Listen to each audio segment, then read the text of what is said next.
Welcome to CyberBytes, the podcast. I'm your host, Joseph Cooper, co-founder of Aspron Search. This week's guest, we have Chris Doman, co-founder and CTO at Cado Security.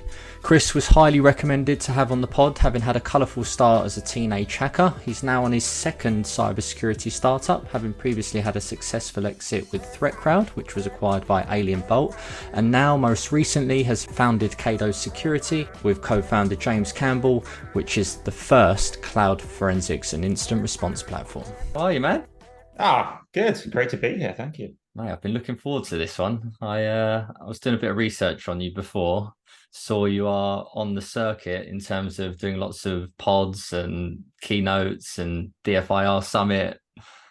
It's that time of year, like in the summer where you're traveling every weekend and every week. So I'm looking forward to the winter and just sitting at home with a cup of tea. Yeah, absolutely. So are you London based, are you? Yeah, based out of Guildford, and then the office is in London, so not too far away. Great. Well, look, Chris, with all my guests, I like to take it all right back to where it all began, how you got into the game, and take it from there. Yeah, sure. Well, I heard your interview with Adam at Push. Yep. Similar stuff, started quite young and getting a little bit of trouble. Nothing too bad though. Lots of coding and learning about security, that kind of stuff. So yeah, pretty early start. But I used to run a website called Groovy Hack. Terrible name, but when I was like 13, that seemed cool. It was a bunch of like security tutorials, that kind of stuff, some coding. And I go to uni and then stopped doing computer stuff for a while just because I kind of got bored of it after like 10 years. Worked like a media company briefly, so kind of like a weird segue. Okay. And then ended up back in the industry by kind of a weird route. And I've been here, I guess, another 10 or so years. So quite a circuitous kind of way, but it's been fun. Yeah, absolutely. What was the competition that really sort of took it off for you? So you won was it the US Army came over? Yeah, it was the DoD. They used to run this like forensics and kind of capture the flag stuff. So that was great that anyone in the world could enter. So it was really nice of them to run that program. It was a UK cybersecurity challenge. Kind of did it with that. So yeah, I won like the individual part of that, and that was cool. And off the back of that, like coming back into the industry that I guess I was kind of interested in as a kid. Before that, I was in like marketing for a while, doing like SEO and all these other kind of random things. Yeah, back into cybersecurity thanks to that. Nice. So on your LinkedIn, you've got like a bit of a timeline of your sort of career to date. I think it was 2013. I saw an article and it looked like there was a photograph of you and a few of the guys. It looked like an apprentice photo, but it was called Hackers Hunting Hackers or something like that. What was that? I've still got that up, have I? Oh, yeah, mate. The picture's incredible. Yeah, I don't know if you know Chris McConkey runs like IR incident response at PwC. So he saw me after I won that competition in some paper, and he brought me in like team member like 3 at the time, and the other people he brought in were also quite interesting people too. So a couple of people straight out of government doing really interesting stuff. My co-founder, who's brought in 2 out of the Aussie government. So interesting kind of mix of people, and someone must have pitched the Financial Times that this is an interesting thing that the boring people at PwC in suits, the accountants, are starting to do cybersecurity. So they had that kind of angle to it. The journalist was clearly in love with Chris, though. So she wrote about how he was a very attractive person, which we were very jealous about. But no, that was great. That was nice. My mum has a picture of that, I think, somewhere hanging. Oh, it's a cracking photo, mate. I think I might get it up. So before we get into Cado and learning a bit about what you're up to there, did you have another startup? So what was Threatcrowd? Yeah, so that's something I was doing for a while. It's like a threat intelligence platform. So it's a cool kind of graph where you put an IP address, domain name, draws a kind of CSI cyber kind of classy thing. So that was kind of fun, like side project I was doing for a while. But in the end, that got bought by Alienvault. So they have their own kind of platform. Then they got bought by AT&T. So that was kind of good, I guess, practice running a cybersecurity product. Much easier when you do like a one-man band. Make all the mistakes there than make mistakes at a 50-person company. Yeah, absolutely. Well, yeah, let's dive straight into Cado. Can you give the audience an idea of who you guys are, what you're up to? Yeah, sure. So, I mean, James and my co-founder, we met PwC many years ago doing IR, so responding to incidents. Particularly, we found it was hard, though, if you get hacked in the cloud, to work out what's happened.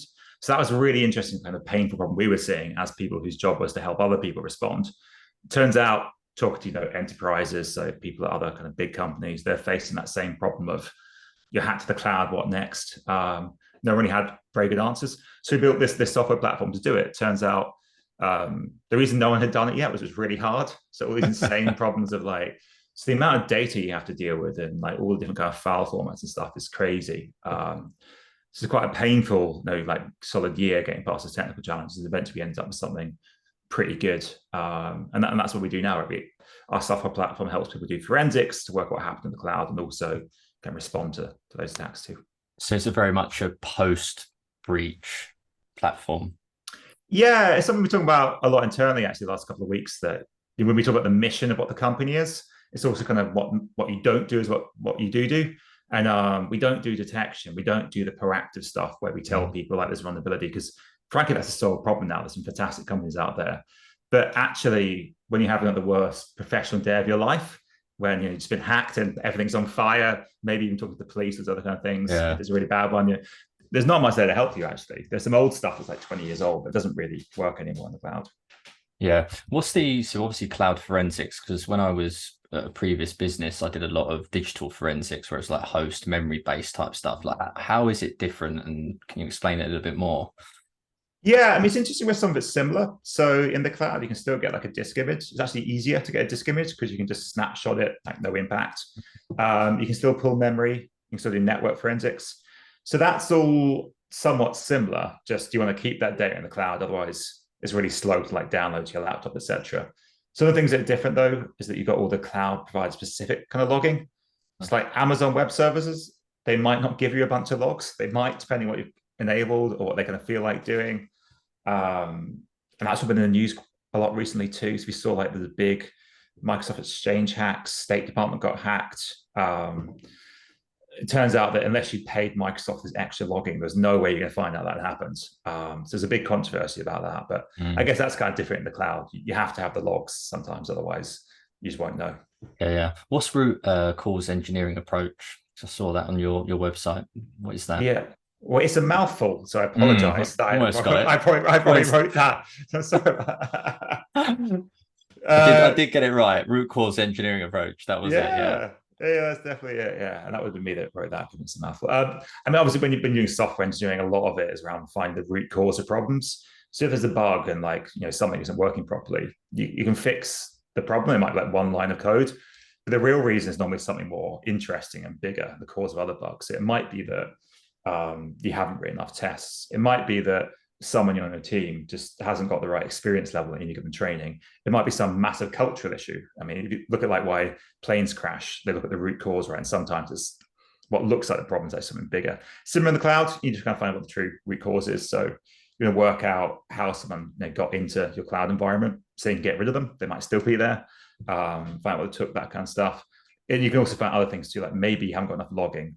Maybe there's some other massive gap there that isn't immediately obvious. And that's why it's important to find out what really happened. Yeah. What can like enterprises do before you guys are coming anywhere near them? Like what advice would you give to an enterprise?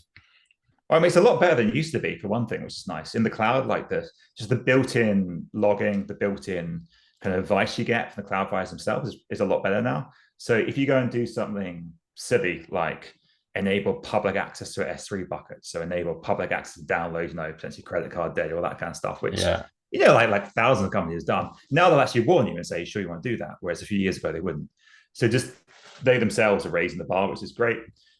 Check your configurations, a bunch of options there too on the kind of proactive side as well. So the commercial vendors, I think CSPM is the Gartner acronym, but just looking at the configuration, really it comes down to make sure you've got the logs turned on in advance, make sure you actually know what data is there. You talked about just raising the bar there. What are Cado doing to raise the bar? Because I can't imagine it's going to be too long before more and more startups are popping up. I don't know if there are currently. We won't plug them on this episode, but I imagine there will be.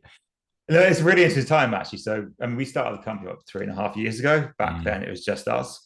Now, I'd say the last 3 months, we start to see a couple of like competitors come out stealth, and then also some of the really big providers actually start messaging, like using the same kind of language as us too, which is on the one side, it's a good thing because it means we're making impact. We're definitely getting more, people buying our stuff.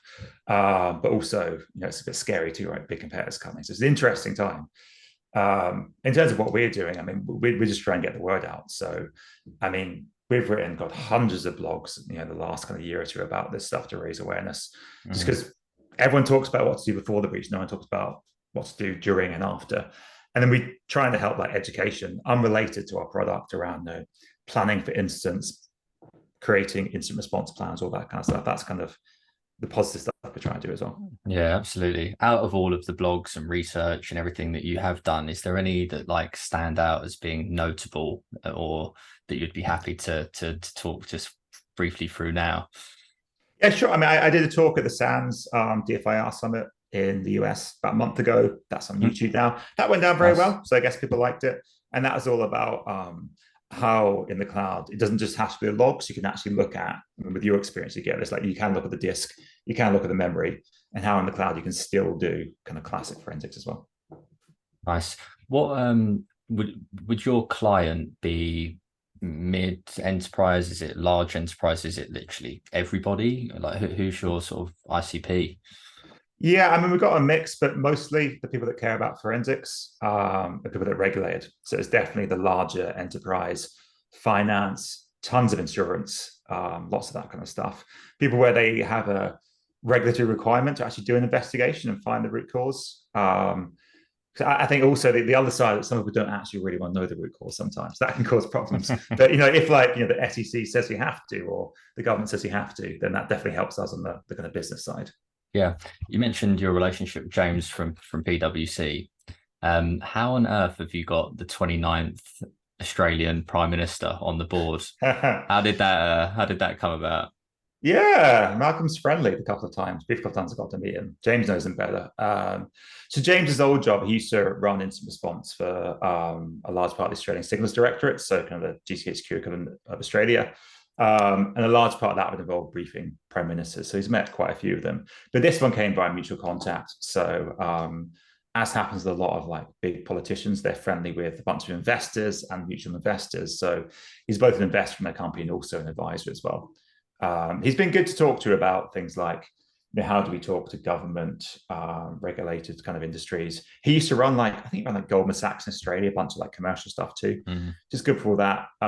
He won't do introductions though. He's got a very firm ethical line, so that's good. But he's been a value add, which is good. Yeah, nice. So up to about 50 heads now. How have things evolved over the last 3.5 years for you? Was you guys just in the bedroom, or how's things? Yeah, I mean, 3.5 years ago was the start of COVID. So that was mad. Wow, it was correct. Yeah. Yeah. I mean, we started the company the first week of COVID. And we're there then meeting up at some drinks with like everyone in the industry, like, are you sure this is the right time? We're like, I guess so. It turned out to be great actually, because obviously COVID was terrible. But it was a leveler though, because it was just the two of us at first. And then no one was going to conferences and those kind of things, but we could do all this like online stuff. We could reach out to people, and that made us the same level as the bigger guys.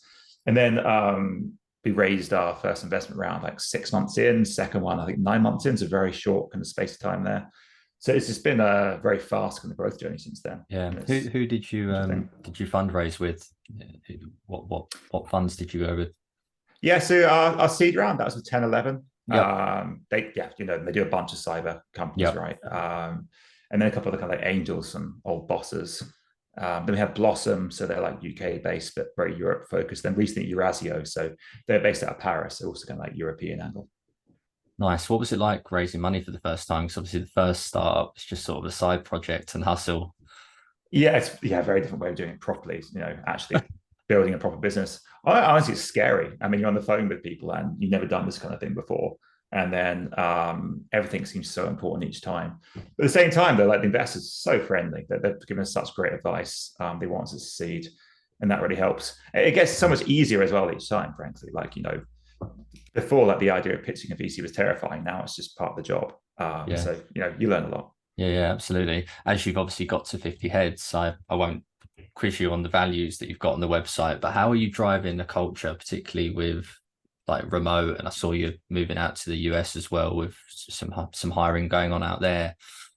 How are you pushing for a culture? Because obviously having the hacking background and being very techie is such a unique breed of person. So I'm just curious as to the culture you've got at Cado. Yeah, I mean, it's a challenge, honestly.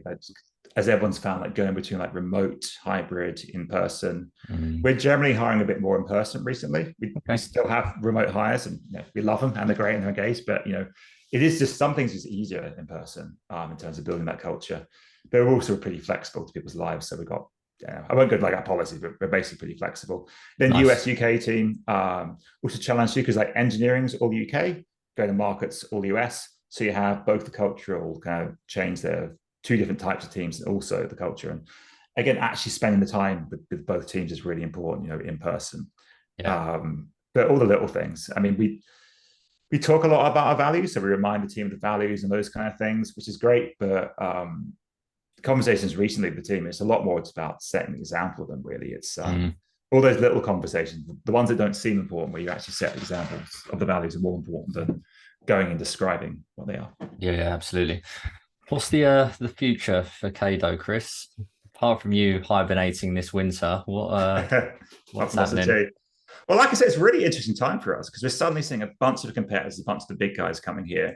Our stuff is like a lot busier as well as part of that. So I don't know, it's going to be interesting. The wider market is obviously changing as well. Things are on the uptick after quite a downturn because the wider could have set for the last year. So honestly, no idea. It's going to be pretty exciting. A lot more is going to happen. Like the pace of everything has increased even just the last month. So yeah, we'll see. Well, there's one thing that's definitely not going to happen, and it's going to be a reduction in attacks and cyber breaches. So I think you're onto a good business proposition there. But Chris, wish you all the best of success with Cado, mate, and I'll see you soon for that beer. Yeah, see you soon. Thank you for listening. If you've enjoyed today's show, please like and share with your friends and colleagues, as this is really important for the show's reach. If you'd like to be our next guest or are interested in Aspron Search's staffing solutions, please get in touch directly with me or reach out to us via our website www.aspronsearch.com.